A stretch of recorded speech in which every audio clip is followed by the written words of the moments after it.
നല്ലൊരു വീടെന്ന വർഷങ്ങളായുള്ള ആഗ്രഹം യാഥാർത്ഥ്യമായതിന്റെ സന്തോഷത്തിലാണ് ഇടുക്കി വെള്ളിയാമറ്റം പഞ്ചായത്തിലെ തെക്കേ തോട്ടപ്പിള്ളിൽ രാജമ്മ രാജേന്ദ്രനും കുടുംബാംഗങ്ങളും.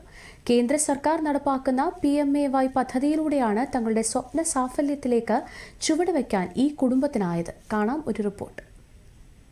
18 വർഷം മുമ്പാണ് രാജേന്ദ്രനും ഭാര്യ രാജമ്മയും 2 മക്കളും അടങ്ങുന്ന കുടുംബം വെള്ളിയാമറ്റം പഞ്ചായത്തിലെ കുറുവാക്കയം ചാവറപ്പള്ളി ഭാഗത്ത് ഭൂമി വാങ്ങിയത്. തുടർന്ന് അവിടെ ചെറിയൊരു കുടില് കെട്ടി താമസം ആരംഭിച്ചു. കാർപ്പന്റർ ജോലി ചെയ്യുന്ന രാജേന്ദ്രന്റെ വരുമാനമായിരുന്നു ഈ കുടുംബത്തിന്റെ ഏക ആശ്രയം. വർഷങ്ങൾ പിന്നിട്ടതോടെ കുറച്ചുകൂടി സൗകര്യത്തിലൊരു വീട് വേണമെന്ന ആഗ്രഹം കുടുംബാംഗങ്ങളിലുണ്ടായി. കാലപ്പഴക്കത്താൽ നിലവിലുള്ള കുടിലിന്റെ ബലക്ഷയവും കൂടി വന്നു. എന്നാൽ ഇതിനിടെ രാജേന്ദ്രന് ഒരു അപകടവും തുടർന്നുള്ള സാമ്പത്തിക ബാധ്യതയുമെല്ലാം ഈ കുടുംബത്തിന്റെ സ്വപ്ന സാഫല്യത്തിന് വിലങ്ങുതടിയായി. ഇതിനിടെയാണ് കേന്ദ്ര സർക്കാരിന്റെ പ്രധാനമന്ത്രി ആവാസ് യോജനയെക്കുറിച്ച് അറിയുന്നതും വീടെന്ന ഇവരുടെ ആഗ്രഹം യാഥാർത്ഥ്യമാകുന്നതും. എന്റെ പേര് രാജമ്മ രാജേന്ദ്രൻ എന്നാണ്. എന്റെ ഭർത്താവ് രാജേന്ദ്രൻ. ഞങ്ങൾ ഒഴുവൂരിൽ നിന്ന് ഇവിടെ വന്നിട്ട് 18 വർഷത്തോളമായി. അപ്പം ഞങ്ങൾക്ക് 2 കുട്ടികൾ. ഇപ്പം ഭർത്താവിൻ്റെ അമ്മയുണ്ട് കൂടെ. ഞങ്ങൾ ഒരു ചെറിയ വീടും വെച്ച് ഇവിടെ താമസിക്കുമ്പോഴാണ് ഭർത്താവിൻ്റെ കൈ പ്ലെയിൻ മെഷീൻ, കാർപ്പൻ്റർ പണിയാണ്.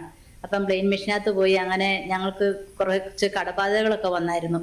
അങ്ങനെ ബാങ്കിൽ നിന്ന് ജപ്തി എടുക്കാൻ വന്നപ്പോൾ കുറച്ച് സ്ഥലം, ഒരു 3 സെന്റ് സ്ഥലം പുറകിൽ വിൽക്കേണ്ട വന്നു. അങ്ങനെ ഞങ്ങൾക്കൊരു നല്ലൊരു വീട് ഞങ്ങളിങ്ങനെ സ്വപ്നം കണ്ടുകൊണ്ടിരിക്കുമായിരുന്നു. ഞങ്ങൾക്ക് ഇതുവരെ ഒരു വീടും കിട്ടിയില്ലല്ലോ എന്നൊക്കെ ഓർത്ത്. പക്ഷേ ഞാനെല്ലാം ഗ്രാമസഭയിലും പങ്കെടുക്കുമായിരുന്നു. അപ്പോൾ അവിടെയാണ് PMAYയുടെ വീടുണ്ടെന്ന് അറിഞ്ഞ് അങ്ങനെ അപേക്ഷ വെച്ച് ഞങ്ങൾക്ക് വീട് കിട്ടി. 2022-23 ഞങ്ങൾ കുറേ പൈസ 4 ലക്ഷം രൂപ കിട്ടി. പിന്നെ അതിൻ്റെ കൂടെ കുറച്ച് ലോണൊക്കെ എടുത്ത് ഇതുപോലെ നല്ലൊരു സൗകര്യത്തിലൊരു വീട് പണിത് ഞങ്ങൾക്ക് വളരെയധികം സന്തോഷമുണ്ട്. ഇങ്ങനൊരു വീട് പണിയാൻ സാധിച്ചതിൽ കിട്ടിയതും. പതിറ്റാണ്ടുകൾ നീണ്ട ആഗ്രഹത്തിനൊടുവിലാണ് രാജേന്ദ്രൻ ചേട്ടനും രാജമ്മ ചേച്ചിക്കും ഇത്ര നല്ലൊരു വീട് പണി പൂർത്തിയാക്കാനായത്. അതിന് സഹായമായതാകട്ടെ കേന്ദ്ര സർക്കാരിന്റെ PMAY പദ്ധതിയും. എന്തായാലും ഇവരിരുവരും വലിയ സന്തോഷത്തിലാണ്, ഒപ്പം മക്കളും.